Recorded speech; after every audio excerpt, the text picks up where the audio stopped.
Shalom.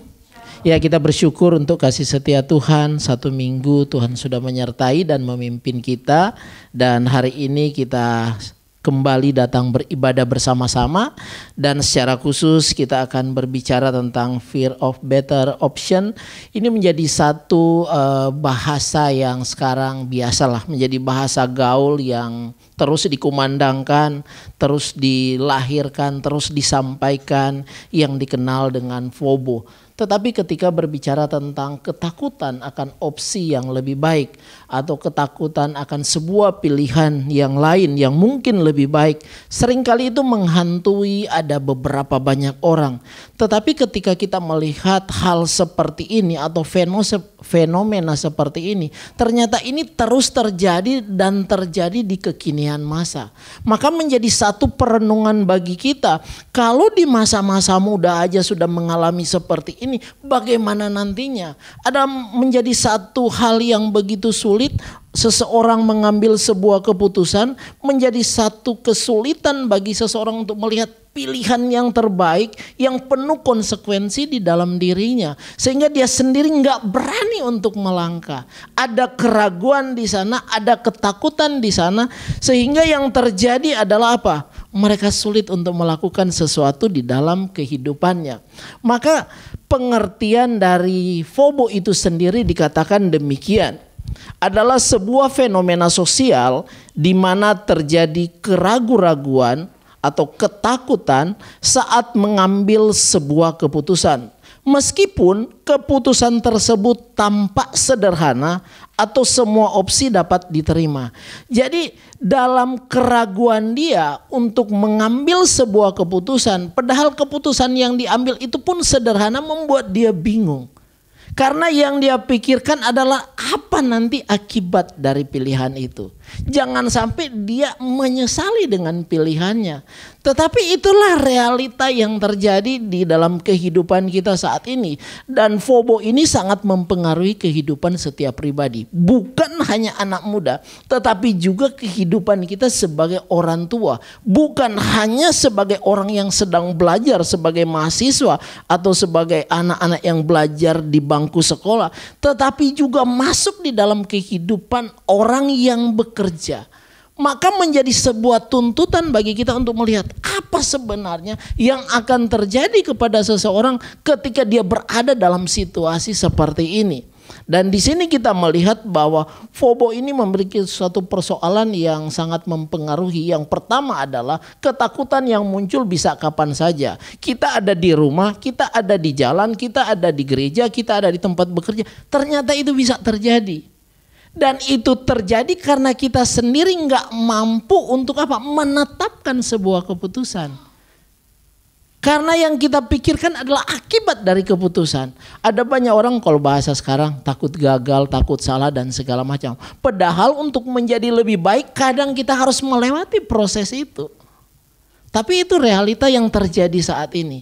Maka pertandingan kita atau perjuangan kita melihat, kalau dalam situasi seperti ini ketakutan muncul bisa kapan saja, termasuk ketika kita sedang bekerja. Kita mungkin bekerja kita takut karena nggak sesuai dengan target yang kita harapkan. Kita mungkin bekerja kita merasa takut karena apa? Karena nanti berhadapan dengan pimpinan kita. Kita mungkin juga jadi takut untuk melakukan sesuatu karena apa? Mungkin berbeda dengan orang lain. Dan itu seringkali menghantui, hanya kita tidak berbuat apa-apa. Kemudian hal yang kedua adalah ketakutan ini disebut dapat menghambat produktivitas kita dalam bekerja atau dalam melakukan segala sesuatu. Sebagai contoh, ketika kita berada dalam situasi ini, kalau bicara produktivitas berarti sejauh mana kita bekerja menghasilkan sesuatu yang lebih baik. Kalau satu hari kita bekerja di sini berapa jam? 7 kan? 7 jam ya, benar ya? 8 jam, 1 jam istirahat kan? Jadi 7 jam. Dalam 7 jam kita bisa menghasilkan berapa? Kita bisa menghasilkan pekerjaan yang seperti apa. Maka kita bisa mengukurnya dari situ. Suatu ketika saya pernah Suatu ketika saya pernah kesal dengan seseorang karena waktu itu menuntut saya untuk mengerjakan lebih dari yang saya mampu. Sehingga waktu saya mengerjakan dan saya nggak mampu mencapai target itu, saya dibenci, saya tidak disukai. Kemudian saya dipanggil, coba kamu hitung, kamu kerja berapa lama? Hitung, mulai deh. Misalnya kita mulai jam 9. Jam 9 berarti sampai jam 5. Berarti ada 7 jam. Kamu bisa mengerjakan satu topik itu berapa lama? Misalnya kita bisa, saya bisa 2 jam. Berarti kalau 7 jam kita bisa mengerjakan lebih dari 3. Kenapa kamu bisa hanya mengumpulkan, kamu berkata cuma bisa 2? Setelah pikir, iya ada benarnya juga. Karena apa? Karena kita mengerjakan itu nanti saya kerjakan, takut saya salah, takut diomelin dan segala macam. Ketakutan itu membuat akhirnya produktivitas kita bekerja juga terhambat. Nggak bisa melakukan yang lebih. Maka kita bisa mengukur hal seperti itu. Dan kalau fobo itu menghantui setiap kita, maka perjuangan kita melihat lalu seperti apa? Apa yang kita harus lakukan dalam situasi ini? Sebagai contoh juga kita bisa melihat bahwa dalam situasi ini dikatakan orang-orang yang seperti itu, mereka sulit memutuskan mana yang terbaik untuk dipilih. Jadi selalu ada di antara. Kadang orang supaya ada di antara, dia ambil posisi aman. Dia bisa ke kiri, dia bisa ke kanan. Dan itu justru membuat dia terpojok dan gak bisa berbuat apa-apa. Karena mau menyenangkan ke kanan, mau menyenangkan ke kiri, justru membuat dia gak bisa melakukan yang terbaik. Karena ada sesuatu yang harus dia lakukan, yang harus dia pilih, sekalipun nanti dia menyesal. Loh kenapa menyesal? Karena mungkin gak disukai. Karena mungkin gak sesuai dengan harapan. Tetapi ini menjadi bagian untuk dia lakukan. Maka ketika dia sulit untuk memutuskan mana yang terbaik untuk dipilih, maka dikatakan dia juga takut akan mengambil pilihan yang salah. Contoh lah buat kita kalau di sini dihubungkan lebih kepada memilih barang, pilihan dalam hidup, karir, pasangan atau saya contoh ya. 2 kali saya ke atrium. Saya punya tujuan mau membeli sesuatu. 2 kali ke atrium, 2 kali saya gagal. Karena apa? Saya sudah tahu barang yang saya mau beli. Setiap nyampe di sana lihat, ini kayaknya cocok. Tapi di pikiran saya, nanti Love bilang apa ya? Silva bilang apa ya? Nanti istriku bilang apa? Nanti bilang lagi nggak bagus lah, nggak cocok. Karena saya punya pengalaman di Pontianak, ini cuma masalah beli sendal. Beli sendal atas inisiatif sendiri. Sampai di rumah dibilang jelek. Kayaknya hanya karena beli sendal. Jadi saya udah 2 kali ke atrium hanya untuk beli sesuatu, barangnya udah ada dan saya suka. Tapi sampai sekarang saya nggak jadi beli. Karena apa? Nanti nggak disukai. Jadi saya malah dihantui dengan pemikiran yang sederhana seperti itu. Padahal kalau disuka nggak disukai, emang kenapa? Kan saya juga pasti pakai barangnya, kan harusnya nggak jadi masalah. Tapi itu seringkali juga terjadi. Tadi juga barusan saya mau datang ke kantor, ada yang tertinggal. Setelah nyampe di atas, saya butuh 30 menit memikirkan harus kembali enggak. 30 menit ngabiskan di atas, apanya sadar. Enggak, harus saya pergi, pulang dan ambil. Setelah ambil selesai. Iya ya, kenapa enggak langsung aja ya tadi. Jadi kadang ada dalam situasi-situasi seperti itu sehingga kita bisa salah. Kemudian hal ini bisa berkaitan ketika seseorang memilih barang. Apalagi kalau kita buat yang cewek, biasa kalau memilih barang dan segala macam, ya terlalu banyak list yang ada di sana. Kemudian pilihan hidup, bicara pekerjaan. Ada banyak orang lagi bekerja, waduh dia udah takut dengan pekerjaan dia. Karena apa? Dia melihat jangan-jangan pekerjaan ini tinggal setahun, tinggal 2 tahun. Kedepannya seperti apa? Kayaknya aku harus mulai memikirkan apa yang harus aku lakukan. Udah masuk pada pemikiran seperti itu. Padahal pekerjaan yang harus dia kerjakan masih ada. Tapi dia udah memikirkan jauh yang di sana. Sehingga dia jadi nggak produktivitas untuk mengerjakan pekerjaan dia. Dan itu selalu akan menghantui kita. Kemudian bicara tentang pasangan dan asmara. Nah, ini juga menjadi hal yang luar biasa buat kita sebagai sini kita keluarga muda dan anak muda semua. Yang jelas pasti berbicara tentang kita milih pasangan, si A nggak cocok, si B nggak cocok, si C nggak cocok. Ujung-ujungnya tiba-tiba ada yang datang bisa cocok sama dia. Tapi kita udah menghabiskan waktu sekian banyak. Berputar dan berputar seperti itu. Ada juga yang ketakutan. karena usia sudah makin bertambah. Ada juga yang ketakutan karena tuntutan dari orang tua, khususnya untuk pasangan hidup.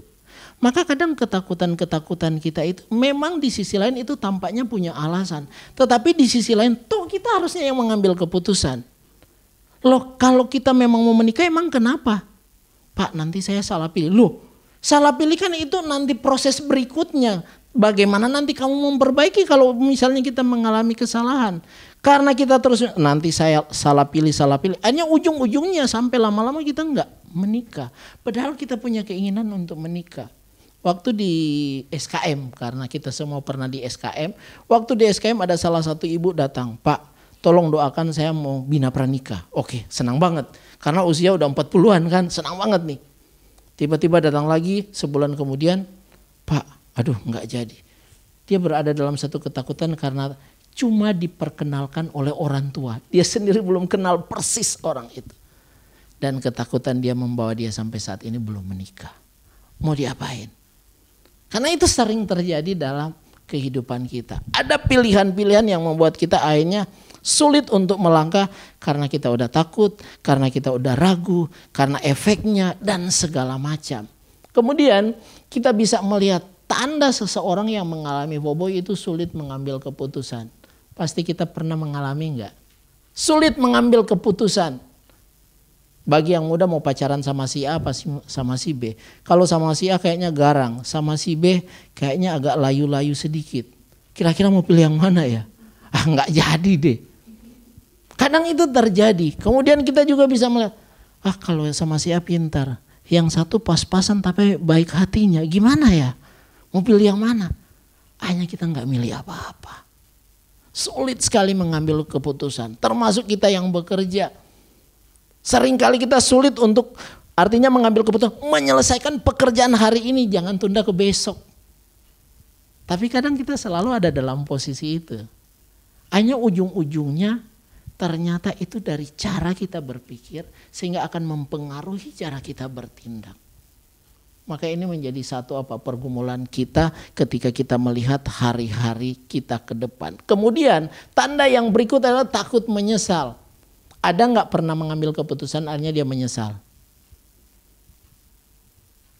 Ada yang pernah seperti itu? Enggak ya? Ada. Saya pernah, pasti pernah kan? Saya pernah beli barang. Saya lihat bagus, saya beli. Tapi saya berpikir bagus kenapa murah ya harganya. Tapi udah bagus aja. Tapi setelah saya beli pakainya sebentar langsung rusak. Nyesel gue kalau begitu gue nggak jadi beli. Mengambil keputusan tapi hanya kita menyesal. Maka dari sini kita bisa melihat bahwa iya ya, tanda-tanda seperti ini kadang terjadi bagi kita harusnya menjadi satu perhatian. Oh, kalau begitu bagaimana? Jangan sampai kita istilahnya gini, jangan pernah, maksudnya takut menyesal ini artinya karena takut menyesal kita nggak berbuat apa-apa. Kadang memang pilihan kita bisa salah, kadang kita bekerja bisa salah, tapi ingat kesalahan itu justru akan menolong kita untuk memperbaiki lagi. Sehingga kalau kita hanya takut salah, hanya kita sendiri tidak bertumbuh, kita sendiri tidak berkembang. Contoh kita belajar dari si Yunus. Yunus waktu lalu kalau bicara soal video bisa marah-marahan sama Pak Slamet. Minta diajarin, susah diajarin. Tetapi perlahan waktu berjalan akhirnya dia bisa sendiri. Sekarang dia bisa, dia mulai lihat ke kiri, dia lihat ke kanan, lu gak kayak gua kan.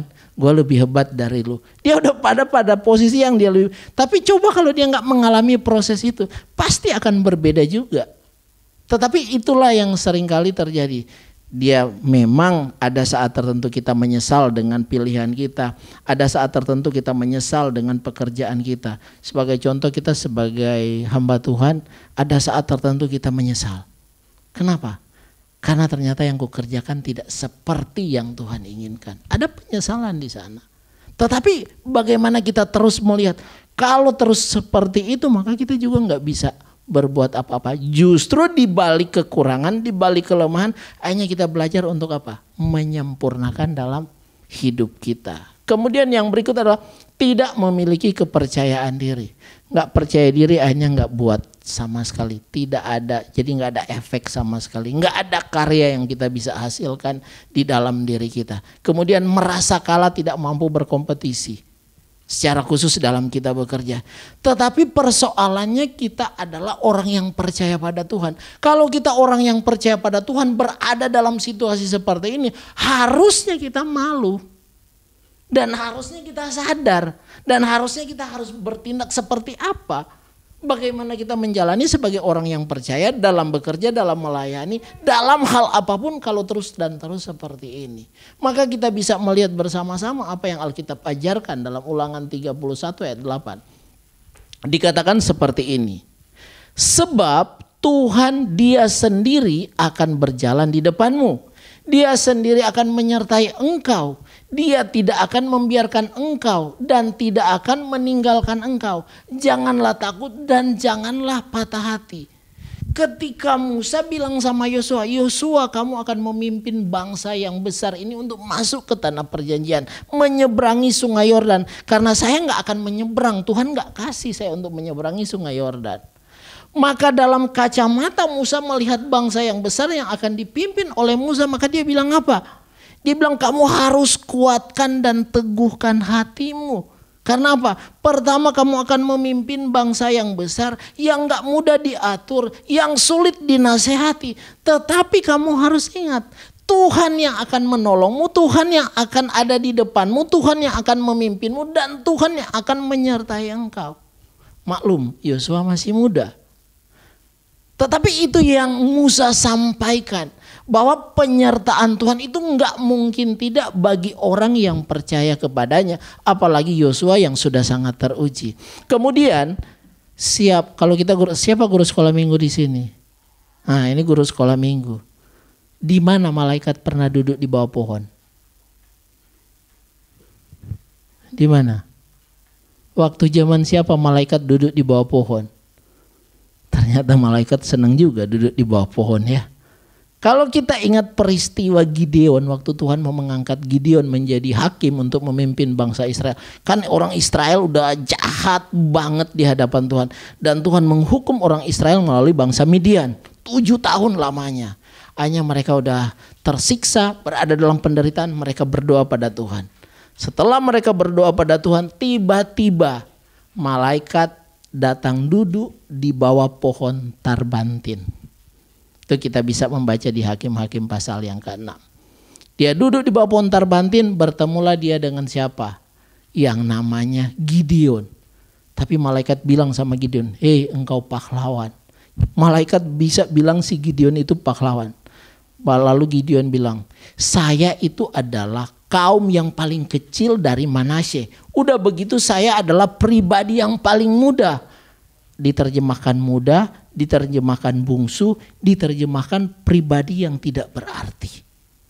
Tapi malaikat mau datang kepadanya dan berbicara, engkau yang akan memimpin, engkau yang akan menuntun bangsa Israel ini untuk berperang melawan Midian. Dan Alkitab mencatat dalam keraguan-raguan dia, dalam ketidakmampuan dia untuk melihat Tuhan sedang memakai dia.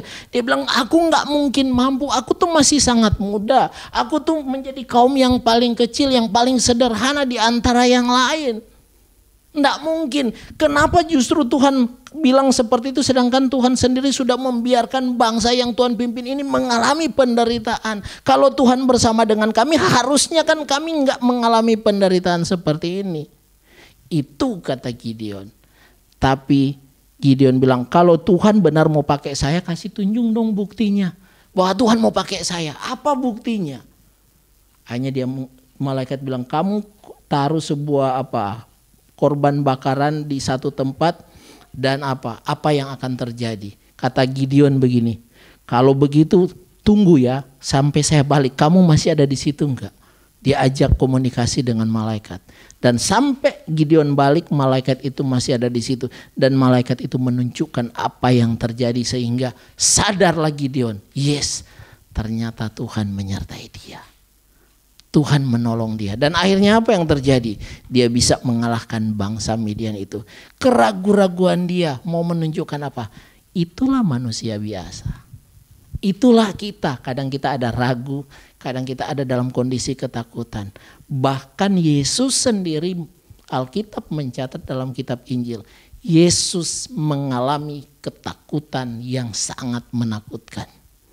Dia berkuasa, dia bisa melakukan mujizat, tapi dia bisa berada dalam posisi ketakutan karena dia akan melihat perjalanan salib, karena dia melihat penderitaan yang luar biasa, karena dia melihat murka Allah yang menyala-nyala yang akan menimpa dirinya. Sehingga dia bilang apa?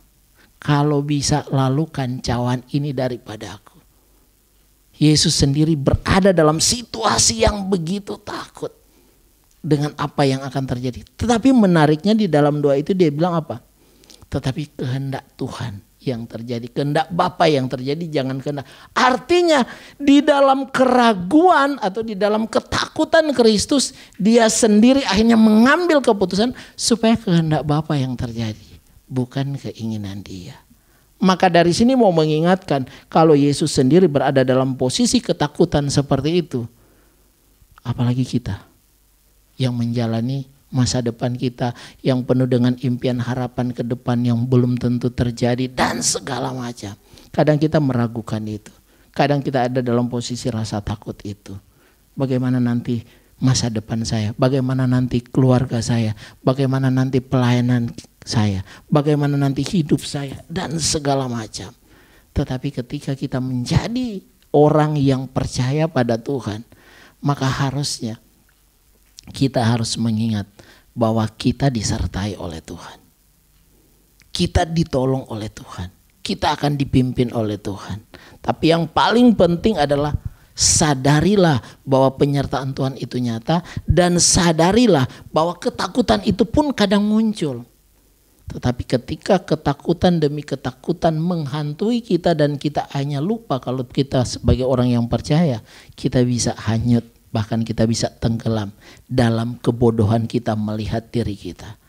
Tetapi ketika kita mampu melihat Tuhan hadir dan menolong kita, maka kita akan sadar diri dan bertindak apa yang seharusnya kita lakukan. Kemudian ayat yang berikut dikatakan seperti ini. Sebab orang yang mendua hati tidak akan tenang dalam hidupnya. Keraguan-raguan itu akan selalu menghancurkan kita. Ketakutan itu juga akan menghancurkan kita kalau kita nggak mampu untuk bertindak lebih cepat. Atau bahasa sadarnya kalau secara psikologi, cepat sadar. Kalau kita nggak cepat sadar kita sulit. Karena kita akan terombang-ambing dengan pikiran, keinginan kita yang salah. Maka sebagai pembelajaran, sebagai pengajaran penting, yuk kita jaga hati kita. Maksudnya apa? Kita harus sadar diri bahwa ketakutan, keraguan itu kadang hadir. Tetapi ketika kita mampu menjaga hati kita, melihat bahwa Tuhan yang sudah memilih kita menjadi orang yang percaya kepadanya, harusnya kita mampu menjaga hati kita. Kita mampu sadar dan percaya, iya kalau Tuhan bersama dengan kita, harusnya apa? Hati kita enggak jadi terombang-ambing. Kita enggak meragukan Tuhan dalam hidup ini. Kita enggak jadi ketakutan tanpa alasan. Tapi kita berani berdiri menjaga hati kita. Sehingga apa? Kita bertindak pun akan terarah pada kehendak dan ketetapan Tuhan. Dan yang kedua adalah tetap menjaga motivasi dan tujuan hidup. Kita harus tahu nilai hidup kita, tujuan hidup kita apa. Kalau kita mampu menjaga motivasi kita, maka ketika keraguan itu muncul, kita akan sadar, saya akan punya tujuan. Kalau saya memang bekerja, saya bekerja dengan baik. Kalau saya melayani dengan baik. Itu adalah menjaga motivasi kita. Karena apa? Tujuan kita adalah bagaimana hidup kita menjadi berkat bagi orang lain. Bagaimana hidup kita memuliakan Tuhan. Tidak hidup di dalam fobo. Tidak hidup dalam bagian itu. Tetapi kita berjuang untuk apa? Menjaga motivasi dan tujuan hidup. Kalau tujuan hidup kita adalah untuk memuliakan Tuhan, maka kita akan menarik diri, memfokuskan diri, dan kita mendayung kehidupan kita kepada tujuan yang benar itu. Dan itu akan menjadi semangat juang yang luar biasa bagi kita. Kemudian jangan pernah kita khawatir dengan kehidupan kita. Kadang ketakutan itu gak akan membuat kita menjadi lebih baik. Ketakutan itu hanya membuat kita berdiri di tempat, bahkan bisa mundur. Tetapi ketika kita melihat tangan Tuhan yang menolong kita, kita tidak akan khawatir dalam menjalani kehidupan kita. Dan yang terakhir adalah biar kita menjalani sebagai orang yang percaya pada Tuhan. Artinya apa? Kalau kita mengalami keraguan, itu memang kita sebagai manusia normal. Kalau kita mengalami sebuah ketakutan, itu pun sebagai manusia yang normal. Tetapi ketika itu menghantui kita, itu akan menjatuhkan kita. Maka kesadaran kita akan penyertaan Tuhan akan membuat kita sadar diri, kita akan maju bersama dengan Tuhan, dan kita akan melakukan apa yang menjadi tujuan hidup kita dengan benar. Maka menjadi penting bagi kita untuk menjaga hati kita. Menjadi penting bagi kita untuk menjaga motivasi hidup kita, tujuan hidup kita. Jangan sampai keraguan-raguan dan ketakutan membuat kita menjadi tidak berarti apa-apa. Dan sebagai penutup kita baca bersama-sama. 2, 3. Jagalah hatimu dengan segala kewaspadaan, karena dari situlah terpancar kehidupan. Ketakutan dan keraguan akan membuat kita tidak berbuat apa-apa. Tetapi ketika kita menjaga hati kita, di situ dikatakan, jagalah hatimu dengan segala kewaspadaan, karena dari situlah terpancar kehidupan. Maka perjuangan kita adalah menjaga hati kita untuk terus melakukan apa yang baik, apa yang berkenan di hadapan Tuhan, dan percaya pada pertolongan dan penyertaan Tuhan dalam hidup kita. Tuhan memberkati, mari kita berdoa.